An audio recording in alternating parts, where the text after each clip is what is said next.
आप खुद उठ जाएं। अगर आप ऐसा करना शुरू कर देते हैं तो आप महान बनने की प्रक्रिया का एक हिस्सा बन जाते हैं। आप सही रास्ते पर चलना शुरू हो जाते हैं, उन महान लोगों में शामिल हो जाते हैं।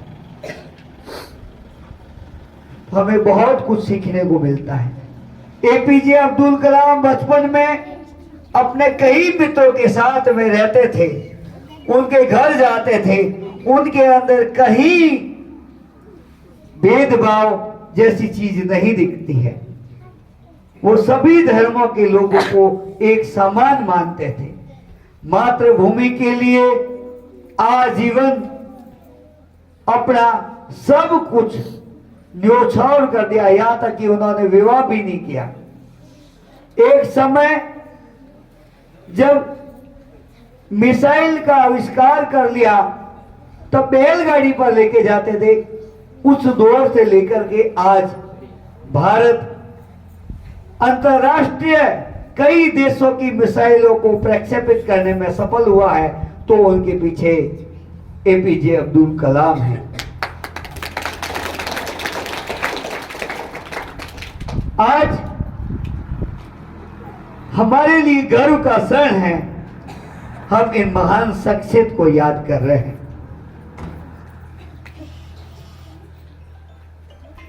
इसके साथ में मैं बताना चाहूंगा कि वर्तमान परिस्थितियां, गांव का माहौल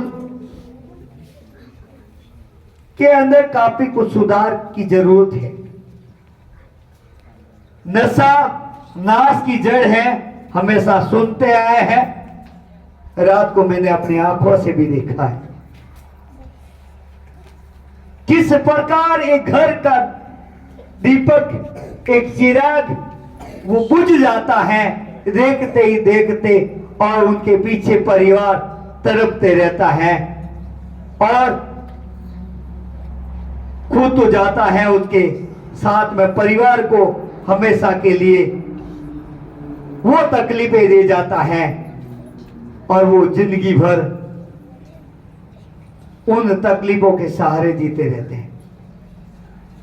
तो बच्चों को पढ़ लेना चाहिए कि हम नशा नहीं करेंगे। अगर हमारे घर में बड़ा भाई, पिताजी नशा कर रहे हैं तो हम प्रयास करेंगे उनको नशे से दूर करने की, उन नशा छुड़वाने की प्रयास करना चाहिए। बार बार आप प्रयास करोगे तो एक दिन सफल जरूर हो जाओगे। कोशिश करनी चाहिए बच्चों को। नशा बहुत खराब है, नाश कर देता है, घर का नाश कर देता है, समाज का नाश कर देता है, देश का नाश कर देता है। नशे से जितना हो सकता है दूर रहना चाहिए। फिर सामाजिक कुप्रथाएं, गांव के लोग कम हैं, बच्चे हैं, तो मैं बच्चों के हिसाब से ही बात करूंगा, लेकिन कई सज्जन लोग हैं उनके बीच में बात रखना चाहूंगा। हम एक दूसरे से सीखते हैं। हमारे हिंदू धर्म के अंदर बहुत सारी कुरीतियां हैं, जैसे कि मृत्यु भोज, और हिंदुओं के साथ में रहने की वजह से हमारे मुसलमान भाई भी उन्हीं कुरीतियों के जाल में फंस गए हैं। उन कुरीतियों से छुटकारा पाने की जरूरत है। एक जानवर मर जाता है तो उनके साथ वाले जानवर, एक घर में 4 गायें हैं या भैंसे हैं, उनमें से एक भैंस मर जाती है तो दूसरी भैंस 2 दिन तक चरना छोड़ देती है। कई दिन तक मैंने एक देखा, करंट से एक मोर मर गया और 3-4 दिन तक मोर, दूसरे साथी मोर ने वो चुगा भी नहीं किया 4 दिन तक। जबकि हम लोगों के अंदर सामाजिक कुरीति इतनी जकड़ है चुकी है, मरने के बाद में हम पकवान बनाते हैं, मिठाइयां करते हैं, तो ये जो चीज है इसको मैं कहता हूं गिद्ध पूजन। जिस प्रकार मरने के बाद में गिरज आकर के जो है मंडराते हैं और उनको लगता है कि हम भोजन तैयार हो रहा है, तो उसी प्रकार तैयार हो, वो मर गया ठीक है, मिठाइयां बनेगी, तो खुशियां मनाते हैं एक तरह से। किसी के घर में किसी की मृत्यु होती है और हम वहां पर पकवान खाने के लिए जाता है, थोड़ी मिठाइयां और लेके आना, थोड़ी चट्टियां और लेके आना, तो हमें शर्म आनी चाहिए। इस प्रकार की कुरीतियों को जितना हो सका संभव एक इंसानियत के नाते मुझे नहीं लगता किसी भी धर्म के अंदर इस प्रकार की कुरीतियों का किसी भी धर्म के अंदर जिक्र होगा। अगर है तो वो गलत है। मैं बुद्ध को याद करते हुए कहता हूं, बुद्ध कहते हैं किसी बात में आप यकीन तब करें जब आपको लगता है, इसीलिए नहीं करे कि किसी ग्रंथ में लिखा हुआ, इसीलिए नहीं करे बड़े बुजुर्गों ने कहा है, इसीलिए नहीं करे कि किसी पंडित ने, मौलवी ने या धर्म के ठेकेदार ने कहा है। आपको लगता है कि सही है तो उस पर आप यकीन कीजिए, उस रास्ते पर चले। अगर आपको लगता है ये गलत है तो उस रास्ते पर नहीं चले। उसी प्रकार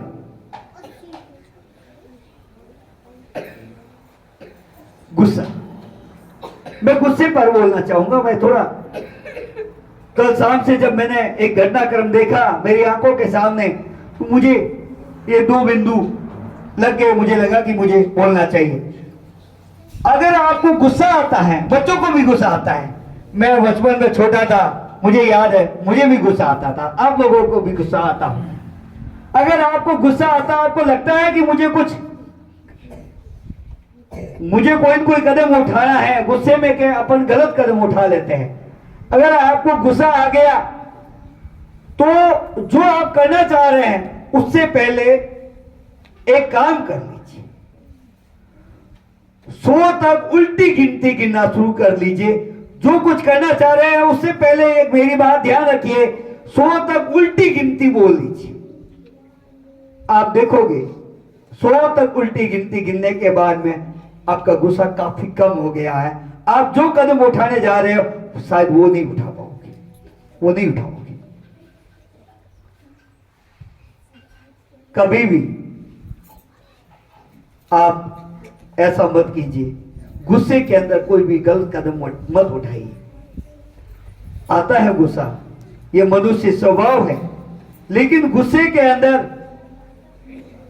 कोई गलत कदम उठा लेना जिंदगी भर के लिए वो उनके परिवार को नरक में धकेल देता है।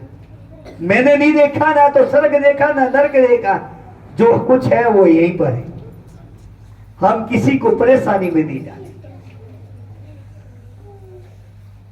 सब लोगों से कहना चाहूंगा कि प्रण ले, अगर आपको कभी गुस्सा आ जाता है तो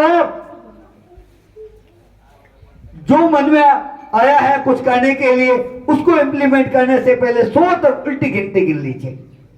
मुझे पूरा यकीन है आपका गुस्सा जब 100 से 1 तक आओगे तब तक आपका गुस्सा काफी हद तक कम हो चुका होगा, और जो गलत कदम उठाने जा रहे थे वो गलत कदम नहीं उठा पाओगे। और बच्चों से पुनः कहना चाहूंगा, आप कुछ भी कर सकते हो। आप एसडीएम बन सकते हो, आप कलेक्टर बन सकते हो, आप तहसीलदार बन सकते हो।